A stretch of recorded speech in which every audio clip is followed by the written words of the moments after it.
It is a warplane light years ahead in its design. A supersonic killing machine built to become the stealth fighter of the 21st century. Packing a deadly array of state-of-the-art missile systems, it excels at both close-in dogfighting and precision strike ground attacks. Invisible to enemy radar, it can intercept and strike any target without warning. America's newest super weapon, the F-22 Raptor, next on Modern Marvels.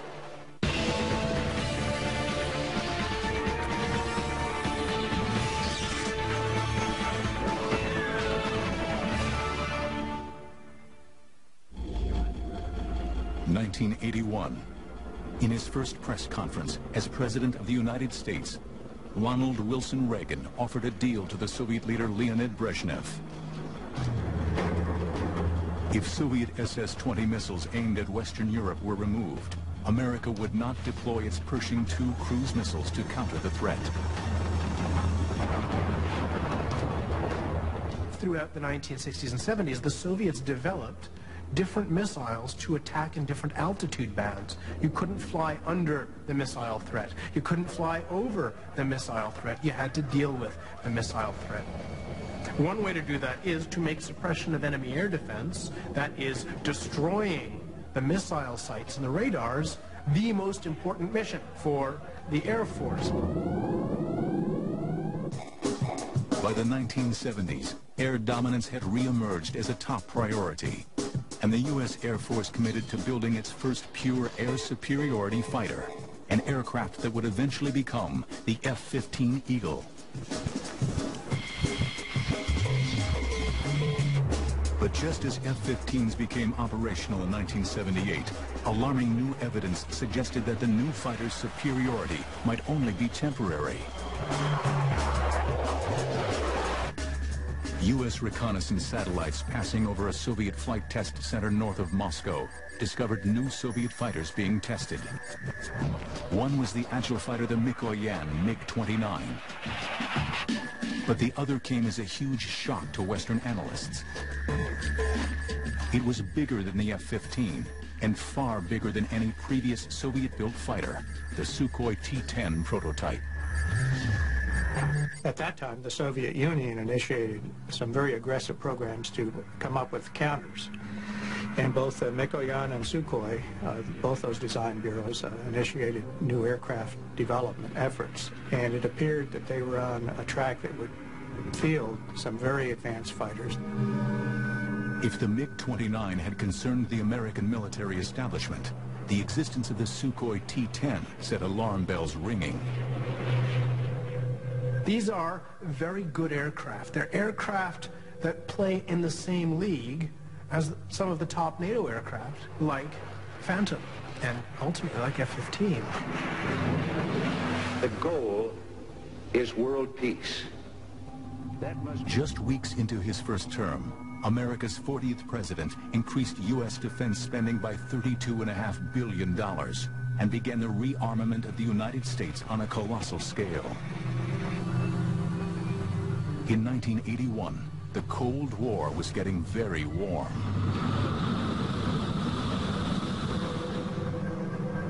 As Reagan and Brezhnev squared off, the U.S. Air Force concluded that it urgently needed a replacement for its F-15, an advanced tactical fighter, or ATF, that would have no equal. As American planners start to develop the concept of air-land battle to fight World War III, the U.S. Air Force starts to think about the kind of equipment it wants to have when it comes time to fight the war. At that time, in the secretive black world of advanced military aviation development, one technology had emerged at the forefront: stealth. During that period, the late 1970s, of course, in what we call the black world, in the world of secret programs, there was a great effort going on to come up with counters to these new Soviet weapon systems that could enable us to knock out their SAM system. And that, of course, led to the development of the F-117. Analysis of air-to-air combat in Vietnam, called the Red Baron Study, had kick-started the race for stealth. An operational analysis study showed that in Vietnam, that most aircraft were killed by other aircraft that they hadn't seen. So from this you get the idea that if the aircraft isn't seen, it has a tremendous advantage. Air combat data from World War II and Korea reinforced this need for invisibility. So from this, in a process of operational analysis, the U.S. Air Force learns that what you really need to do is be invisible to the enemy. And that means that an aircraft is designed to be as near as possible invisible to an enemy fighter aircraft. Its geometry is designed to give it a very low profile, that is to make it very invisible to an oncoming fighter aircraft using high-frequency fighter aircraft radar. The principle of stealth technology is to literally make an airplane invisible to the enemy. An aircraft's shape must reflect incoming radio waves away from the enemy radar rather than towards it.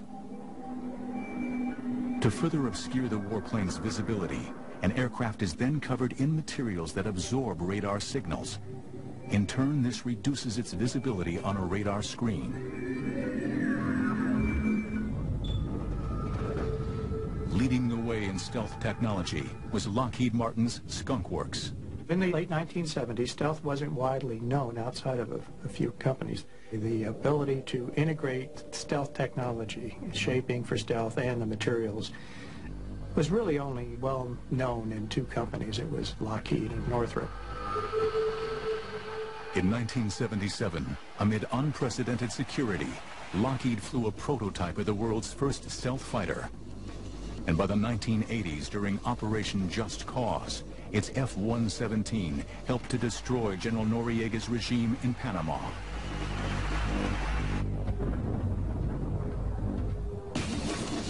Now, the U.S. Air Force decided that any new fighter must incorporate stealth technology and identify two other areas in which a future air superiority fighter should excel.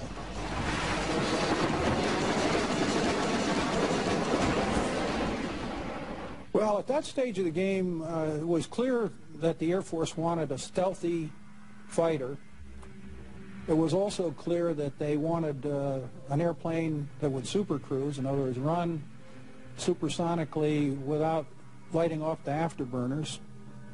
And they didn't want to sacrifice any of the classic fighter maneuverability, so they wanted a fighter that, besides all the new technology, would maneuver as well or better than the F-15. In October 1982, representatives from aircraft manufacturers met with the U.S. Air Force and began to identify the specific must-haves for the new fighter. It must be a supersonic cruise aircraft with a combat radius of 700 to 900 miles, with reduced observables if possible. The aircraft would have to be able to operate on a 2,000-foot runway and must be easier to maintain than an F-15. The challenge was issued. Now it was up to the finest aviation manufacturers in the world to respond. The Advanced Tactical Fighter program was about to begin, and the Raptor, America's fifth-generation fighter, was about to be hatched.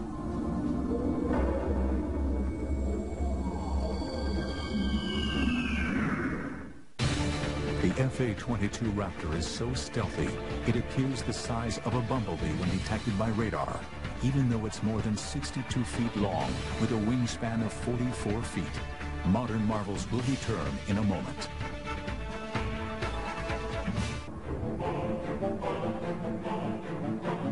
By 1983, U.S.-Soviet relations had reached a new low. Following Leonid Brezhnev's death, the Politburo, now controlled by ex-KGB boss Yuri Andropov, was labeled by Reagan as the focus of evil in the modern world. Continuing his policy of rearmament, Reagan announced plans for the Strategic Defense Initiative, better known as Star Wars. Moscow reacted furiously.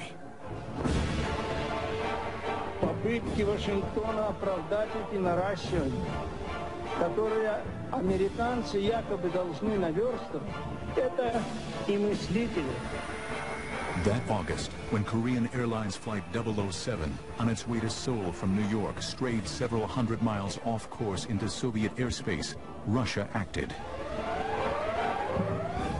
A fighter was sent up, and the civilian airliner with 269 people on board was shot down.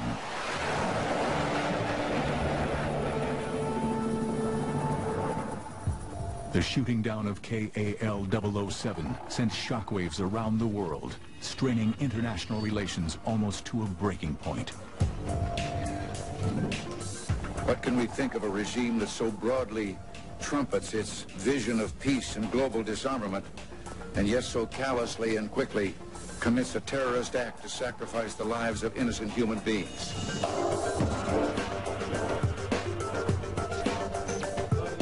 Reagan's reaction to the crisis strengthened U.S. conviction that stealth would now be the prime requirement for America's new fighter.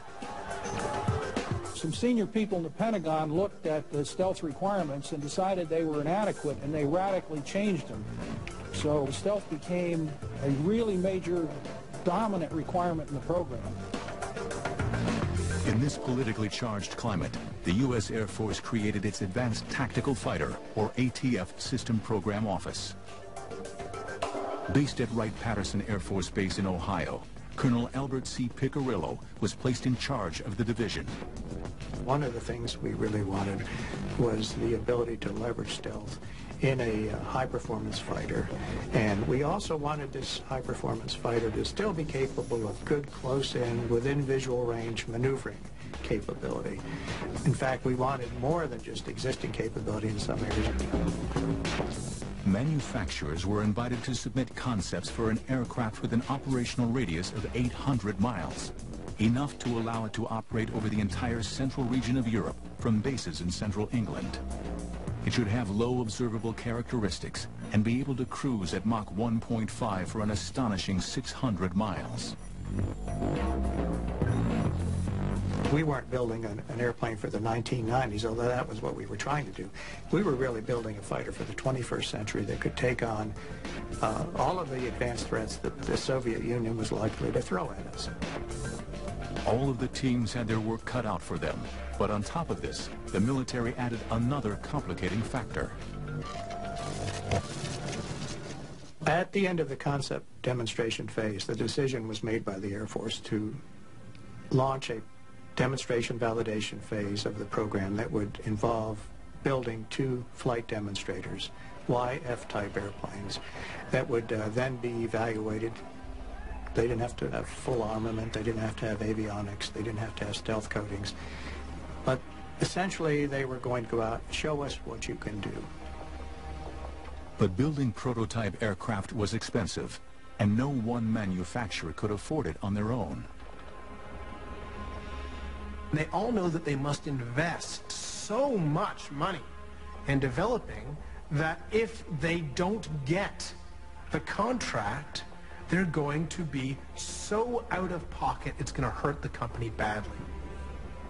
Each manufacturer would submit a design for the demonstration valuation, or DEM-VAL competition, but agreed that the winning company would be the prime contractor and its partners subcontracted to produce major components. Everybody's investment will be at least partly repaid because everybody gets a piece of the action. 7 designs for the Air Force competition were submitted for final evaluation.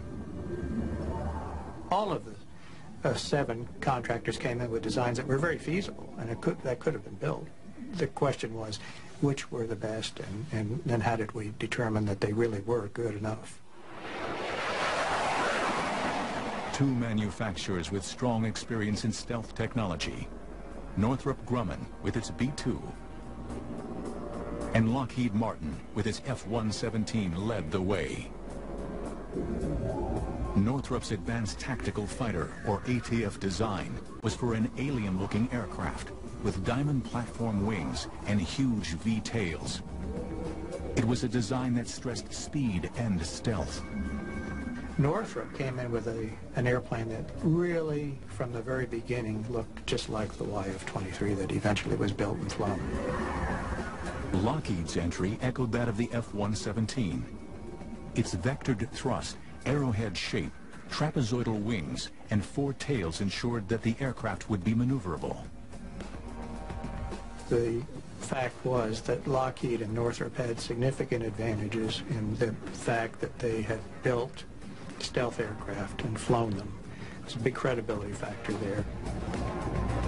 On October 31st, 1986, both Lockheed and Northrop's ATF designs were declared the winners. Under the terms of the Demval competition, each team would build 2 aircraft. At the end of the process, one of 2 designs would become America's new advanced tactical fighter.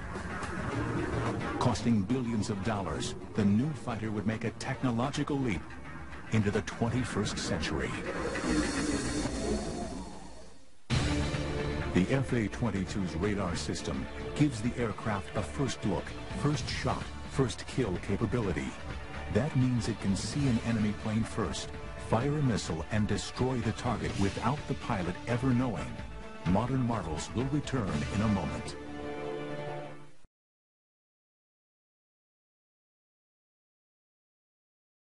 The shapes of the 2 rival designs were finally unveiled. And now, ladies and gentlemen, I proudly present to you the YF-22A, prototype for U.S. air superiority in the 21st century.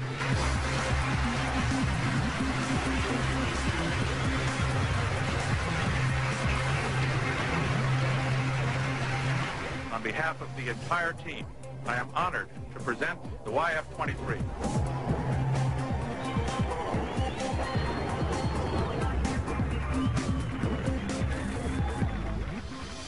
Northrop's version, called the YF-23, closely resembled its original design.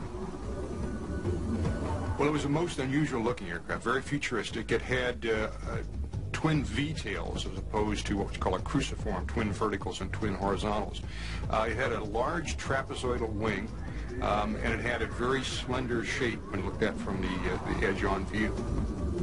In contrast, Lockheed's design, called the YF-22, seemed surprisingly conventional, with 4 tail surfaces, vectored thrust, a broad, solid body, and a conventional wing.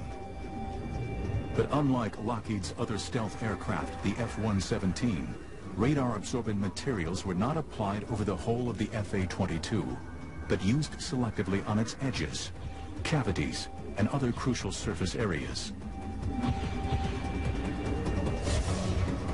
You walk around the airplane, everywhere you look, what you see is something that's designed to do the job in the most efficient and effective way, and no wasted space, no wasted capability. It's truly an airplane that's intended and has been optimized for its job. The F-22 carries its weapons internally. 4 weapons bays are hidden in the central mid-body section. 6 missiles can be carried in the ventral bays, which are covered with bifold doors. The side bays will each hold 1 Sidewinder missile carried on a trapeze launcher. The mid-body section also houses the fighter's landing gear and complex inlet ducts. Right from day one on the F-22, we decided to put S-shaped inlet ducts on it. So the airplane is built with S-shaped inlet ducts so that there's no way a radar is ever seeing the forward face of the jet engine.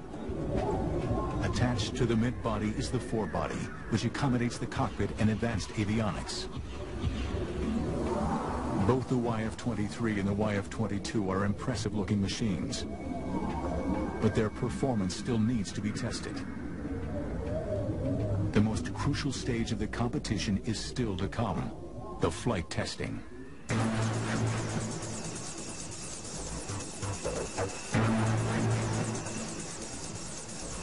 Northrop was first in the air. In August 1990, the YF-23, flown by Paul Metz, went airborne.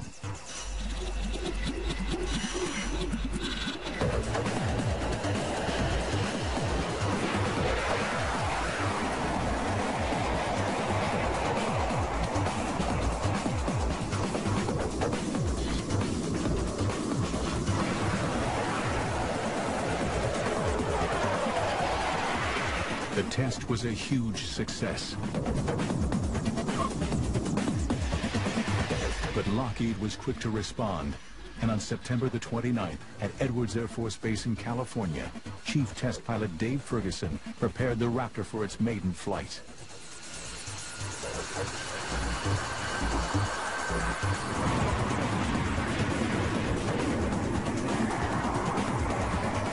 And I thought, the only thing in this airplane that's ever flown before is me. And I think in the back of my mind I was saying, please fly, when I pulled the nose up. And it just lifted off.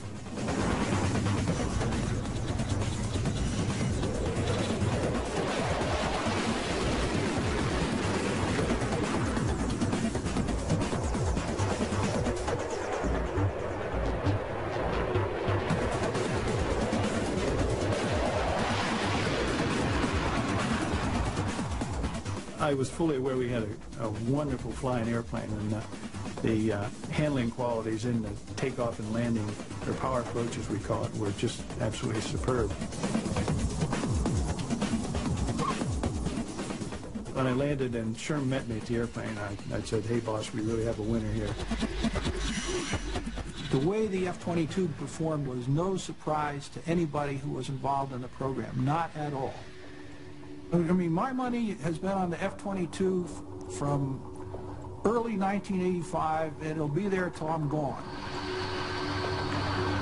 Over the next 3 months, the Raptor underwent a whole series of tests. The Air Force required both teams to give them performance projections, and then they were going to actually compare that with what the airplanes actually did in flight, subsonic, supersonic, at different altitudes, and so forth.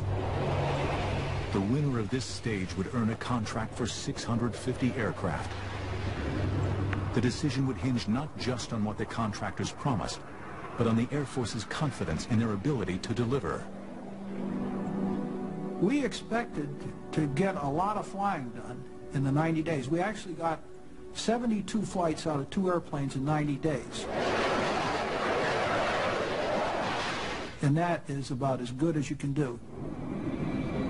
During flight testing, the Raptor had beaten Northrop's YF-23 in a number of crucial performance areas. We focused on the supersonic testing, including supercruising, and we did something that Northrop didn't do, and that is we did launch a couple of missiles. We launched a Sidewinder out of the internal side bay on our prototype airplanes, and we launched an AMRAAM, long-range air-to-air missile, out of the internal weapon base.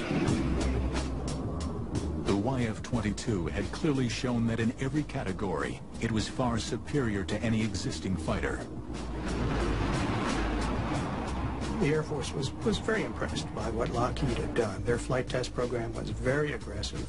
They flew hard and fast. They flew many more hours and sorties than Northrop did. And all of that gave the Air Force confidence that they knew what they were doing, high confidence, and they could build a superior airplane.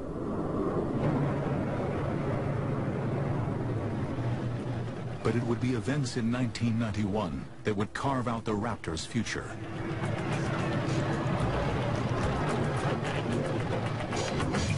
"22 minutes after midnight on January 17, 1991, Lockheed's stealth F-117 spearheaded U.S. strikes against Saddam Hussein's regime. The performance of Lockheed's stealth bombers during Operation Desert Storm gave the company and its aircraft some priceless publicity. I think clearly Lockheed was benefited in 1991 by the Gulf War, where the F-117 was a star performer. And there were skeptics of stealth, even as late as that. That had to be beneficial to the program.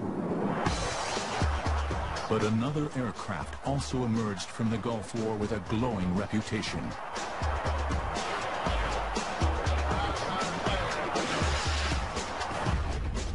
The F-15, the aircraft destined to be replaced by the ATF, emphatically confirmed its status as the foremost air superiority fighter in the world.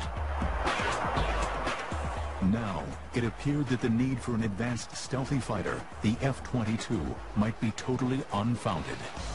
See, it's not like the F-15 wasn't any good. a good aircraft. It's still a good aircraft. It will be a good aircraft for years to come. You could even just tool up the factory and keep building new F-22s. Why not?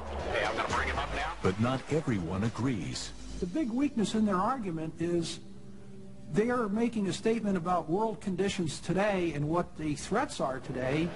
The real issue is what capability you want for 2025 or 2030. The people who say you don't need this, they think the world is not going to change in the next 20 years. And that is a hell of an assertion. By April 1991, bogged down by the F-15 debate, the U.S. Air Force prepared to announce the winner of the Advanced Tactical Fighter contract. But would the Raptor emerge from the controversy unscathed?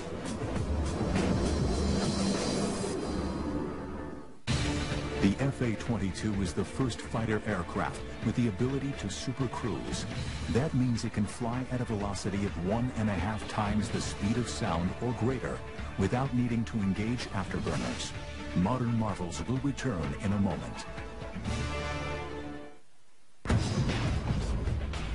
Lockheed announced that it intended to locate the F-22's headquarters in Georgia, where the Raptor's forward fuselage would be built. General Dynamics would build the F-22's mid-body section in Fort Worth, Texas, and Boeing would manufacture the wings and tail in Seattle, Washington.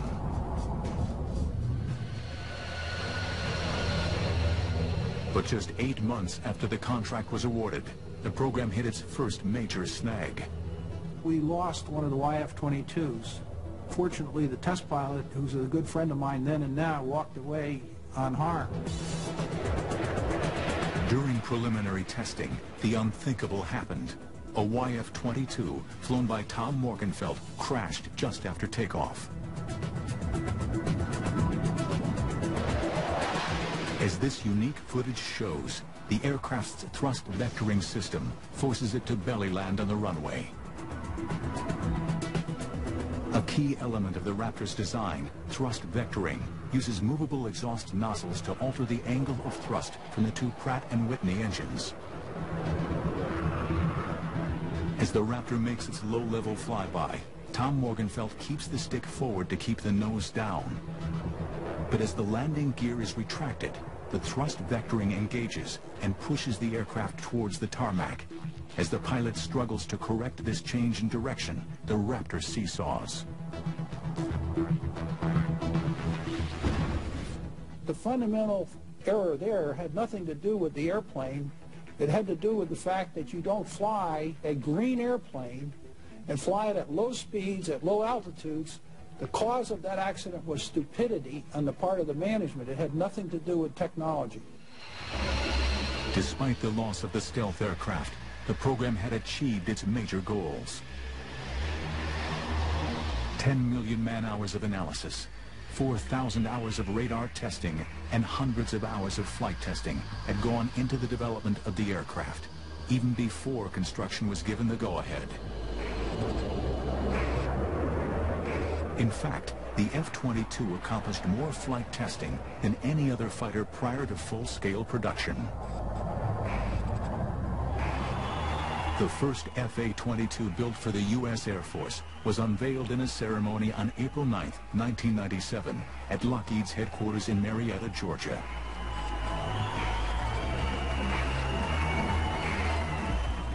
Now Air Force pilots would get the opportunity to check out the new aircraft for themselves.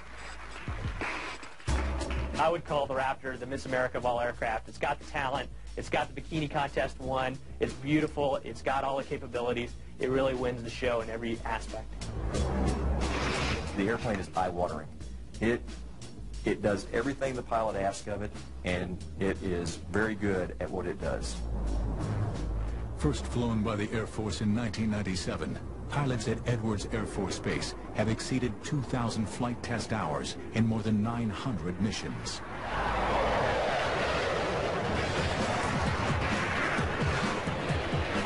The first time I went out, one F-22, me, against 4 F-16s. And they told me what they were going to do. They were going to do everything possible to defeat my systems. And I watched exactly what they did the entire time and shot them off. It was almost too easy, and I was almost laughing in the cockpit. A key breakthrough in the Raptor's design, its advanced cockpit and integrated avionics systems. But I think really where the Raptor gets its amazing capability is the fusion of all of the different sensors on the aircraft. You have a tactical scope that combines the information of all the other sensors on the aircraft into one display for the pilot. So as a pilot, you don't have to sort through the radar or another sensor to see what's going on around you. Information is power, and the way this airplane displays information to you, it gives you knowledge of the battle space. It's all about seeing what's out there in front of you and being able to make decisions about what to engage, when to engage, and how to engage it. I'd say integrated avionics does two things for me. Number one, it makes me a lot safer. It gives me less chance to crash my jet. It also makes every pilot who flies this aircraft more deadly. Instead of having to do 6 or 8 steps to achieve a kill, you really only have to do one. The Raptor carries a formidable array of ordnance. All of the Raptor's weapons are housed inside the aircraft. 2 bays at the bottom of the plane use a pneumatic-style hydraulic launcher that literally punch the missiles or JDAMs out of the aircraft with a force of 40 Gs. And 2 side bays house air-to-air missiles. Here, a trapeze launcher moves the missile outside the airframe very rapidly, a fraction of a second before the missile is fired. And to complement the Raptor's armament of 8 missiles, the fighter also has a gun. At one point in the evolution of the Advanced Tactical Fighter program, the U.S. Air Force had raised the question of eliminating the gun to save weight. I think that the designers of the F-22 realized mistakes of the past, like the F-4 initially being designed without a gun, and realized that you should never say never about a threat that you're going to face or a situation you're going to find yourself in. And so the Raptor has designed itself a gun. Will anybody get close enough for us to use the gun? Well, hopefully not, probably not. By the late 90s, pilots in the Raptor program were convinced that their aircraft was made of the right stuff and would easily be able to outperform and destroy any other fighter in existence. It is the sum of the parts that makes the F-22 so capable. Probably most important in my eyes is the stealth. Having an aircraft that nobody can see is just a tremendous, tremendous advantage. The speed, the maneuverability, the precision, all those factors are incredible also. So when you put everything together, the Raptor is just incredible. But this belief was exclusively based on controlled flight and missile firing exercises. What the Raptor's pilots really needed was combat experience, and they were about to get it. America's untested 5th-generation stealth fighter was about to go head-to-head with a combat-seasoned air superiority fighter, the F-15 Eagle. The Pentagon recently estimated that the total development and production cost of its current plan for 279 Raptors would come to nearly $72 billion. Modern Marvels will return in a moment. Before the F-22 Raptor enters operational service with the U.S. Air Force in the fall of 2005, it will have completed thousands of hours of vigorous combat testing. But since Desert Storm, critics of the F-22 program claim that the F-15 Eagle, destined to be replaced by the Raptor, already has the attributes necessary to remain the world's preeminent air superiority fighter well into the new millennium.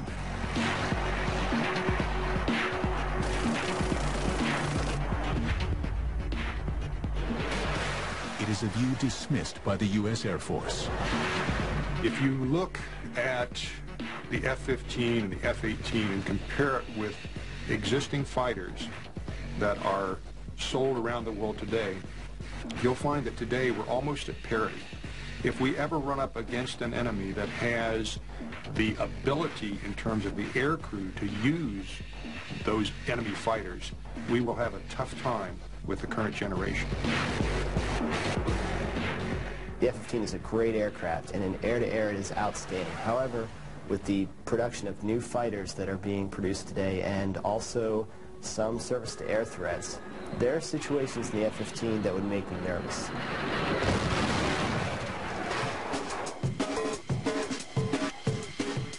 In March 2003, supporters of the F-15 got the opportunity to see whether or not the Eagle was still the best fighter in the sky.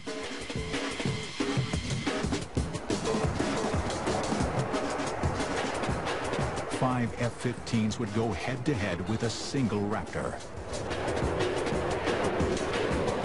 Although no missiles would be used during the exercise, the sorties would closely resemble actual combat.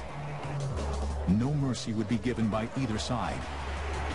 This was a kill-or-be-killed exercise. There was 5 adversaries and me, and my biggest concern was running out of weapons too soon. All 5 F-15s were flown by experienced F-22 pilots. One by one, the Raptor brought them down.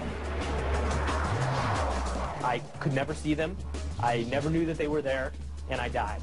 You got someone locked? Roll up. I could hear him on the radio calling his simulated missile shots, Fox 2, and knowing that this was getting really unnerving, because I could also tell his range was closing rapidly on me. 17 pounds of splash, splash. I don't think anybody ever saw me the entire time that while we were out in the airspace. Bandit, Fox. Could not find him, no matter what I did, and the next time was when he flew directly over the top of my airplane. I saw him visually. Well, in 3, 2, 1, snap. I know firsthand from flying the Raptor against other aircraft and flying other aircraft against the Raptor that it's like clubbing baby seals. It's so easy. The first indication you have that an F-22 is out in your area of responsibility is when you are in your parachute heading down towards Earth and your jet is falling a little bit faster than you are. In combat testing with F-15s, the F-22 Raptor had emphatically proven its doubters wrong. There have been times when the Raptor has gone up 2 versus 8 against F-15s, and it ends up being boring for the adversaries because no matter what they do, they die. Having flown the F-15 and now having flown the Raptor and seeing combat, I would not want to be on the receiving end of what the F-22 is capable of. We will take on anything, any combination of the latest aircraft that we can throw at ourselves, and we usually win. To date, 27 F-22 Raptors have been delivered to the U.S. Air Force and are in limited operation at Edwards, Nellis, and Tyndall Air Force bases. Many more will follow. The Air Force has agreed to a final production run of almost 300 aircraft. I think 300 F-22s will tip the scales of any conflict in our favor. I think that any country who sees 300 F-22s flying towards it has got to get a little nervous. Lockheed expects a full production rate of 60 aircraft a year. And with components and parts coming from 46 states, the F-22 is truly a national effort.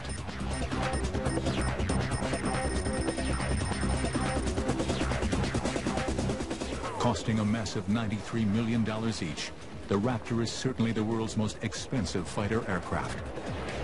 But for many, it is money well spent. Yeah, this was something special. This was not like an F-15 on steroids or an F-16 on steroids. This was the real thing with a leap of technology that's orders of magnitude better than what we have now. The interesting thing about the F-22, though, is it is a fixed volume with an infinitely increasing ability in terms of its computer capabilities. If you think about the airplane, it has fixed holes in the sides of the fuselage where computers sit today. In the future, there will be more computer capacity that requires less power is going in that same physical hole. So the F-22, over the course of its life, will only become a more and more flexible and more potent machine as computer capacity increases. America's F-22 Raptor was created out of the Cold War fear that Russian-made fighters would sweep aside the F-15. But the world has changed since the frigid days of the Cold War. The Soviet Union no longer exists, and the F-15 has more than earned the fear and respect it commands as the current frontline fighter for the U.S. Air Force. But the Raptor, Lockheed's F-22, looks set to carry U.S. Air Force doctrine well into the 21st century. I'd be terrified to go into the arena with something like that. I really would. I've been on the receiving end of it in testing and mentally translated myself to what if this was combat, and it is a unnerving and a disquieting feeling to fly in the same airspace with one of these airplanes. I would say that it's not fair to our enemies or even our own technology to fight against the Raptor, but the goal of war isn't fair, that we don't go into combat because we want a fair fight. We want to win as fast as possible with as little loss of life as possible.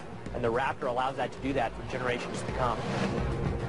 In today's changing world, there are few certainties. But the rule of the Raptor, America's air dominance fighter over the skies, is one of them.